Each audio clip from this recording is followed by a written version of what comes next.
Hello friends, welcome back to my channel. ருசிக்கலாம். நம்ம இன்றைக்கி பார்க்க போகிற ரெசிபி ரொம்ப சூப்பரான டேஸ்டியான பிளெயின் பிரியாணி, அதாவது குஸ்கா ரைஸ். இது எல்லாத்துக்குமே ரொம்ப பிடிக்குங்க. கடையிலலாம் நம்ம கேட்டு விரும்பி சாப்பிடுவோம்.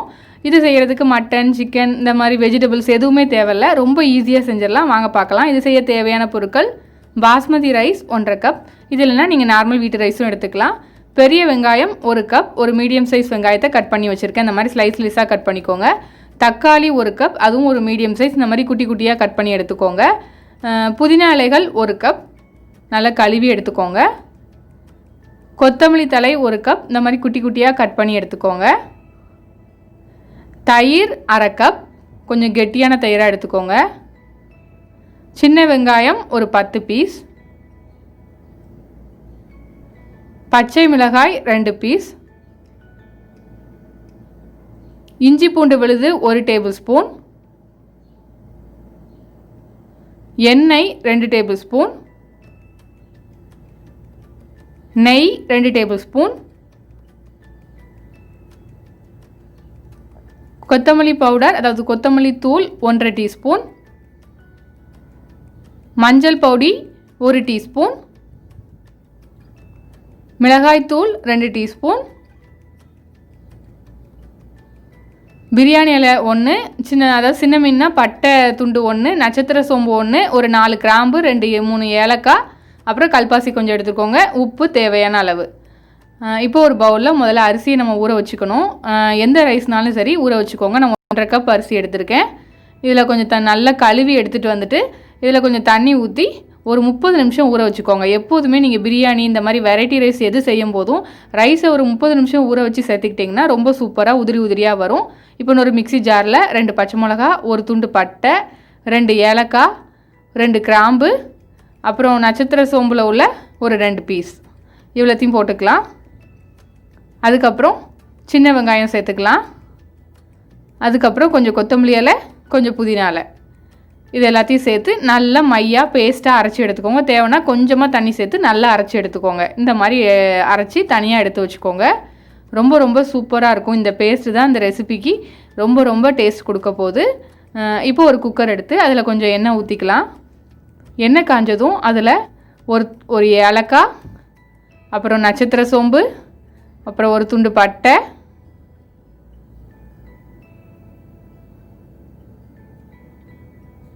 அப்புறம் ஒரு 4 கிராம்பு, அப்புறம் கல்பாசி, பிரியாணி இலை, இது எல்லாத்தையும் போட்டுட்டு லைட்டாக இப்போ நம்ம வறுத்துக்கலாம். இந்த ரெசிபிக்கு நம்ம எந்த பிராண்டு பிரியாணி மசாலாவும் சேர்க்க போகிறதில்ல.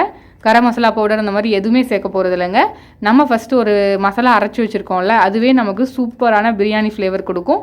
இந்த மாதிரி தனித்தனியாகவும் போட்டுக்கோங்க, ரொம்ப சூப்பராக இருக்கும். இப்போ நல்லா வறுபட்டுருச்சு. இப்போ இதில் நம்ம ஸ்லைஸாக கட் பண்ணி வச்சுருக்க வெங்காயத்தை சேர்த்துக்கலாம். எப்போதுமே பிரியாணி செய்யும்போது இந்த மாதிரி பெரிய வெங்காயம் கூட கொஞ்சம் சேர்த்துக்கோங்க, ரொம்ப டேஸ்ட்டாக இருக்கும். அதே சமயம் மீடியம் ஃப்ளேமில் வச்சு வெங்காயத்தை நல்லா வதக்கிக்கோங்க. கொஞ்சம் நல்ல ப்ரௌன் கலரில் வரணும், அந்த அளவுக்கு வதக்கிக்கோங்க. இப்போ ஓரளவுக்கு நல்லா வதங்கி வந்துடுச்சு. இப்போ நம்ம இஞ்சி பூண்டு விழுது சேர்த்துக்கலாம்.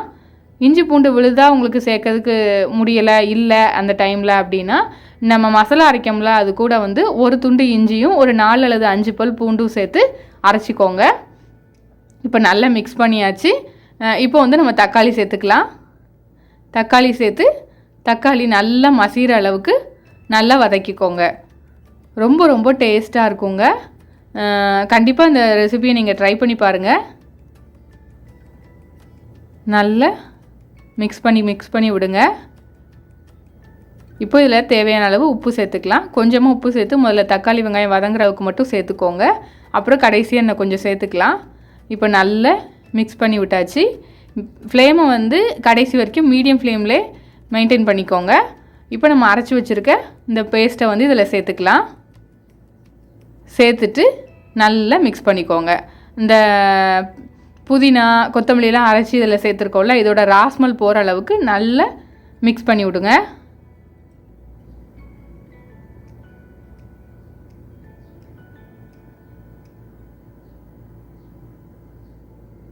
மீடியம் ஃப்ளேமில் வச்சே பண்ணுங்கள், ஹை ஃப்ளேமில் வச்சிடாதீங்க.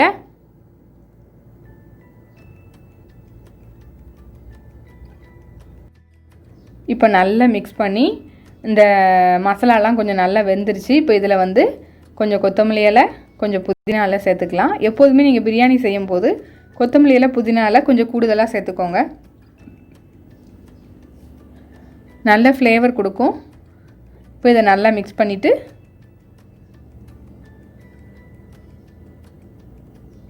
இப்போ நல்லா நான் மிக்ஸ் பண்ணி விட்டுட்டேன். இந்த பிரியாணிக்கு நான் ஃபஸ்ட்டே சொன்ன மாதிரி எந்த வித பிராண்ட் மசாலாவும் தேவையில்லைங்க. பிரியாணி மசாலா எதுவுமே தேவையில்லை. நம்ம அரைச்சி வச்சுருக்கிற இந்த பேஸ்ட்லாம் சேர்த்துருக்கோம்ல, அது எல்லாமே நல்ல ஃப்ளேவர் கொடுக்கும். இப்போ இதில் வந்து மற்ற பொடிலாம் சேர்த்துடலாம். மஞ்சள் பொடி, மிளகாய் பொடி, அப்புறம் கொத்தமல்லி பொடி, இந்த 3 மட்டும் போதுங்க. வேறு எந்த பவுடரும் நீங்கள் இதில் சேர்க்க வேணாம். இப்போ இதை நல்லா மிக்ஸ் பண்ணிக்கோங்க.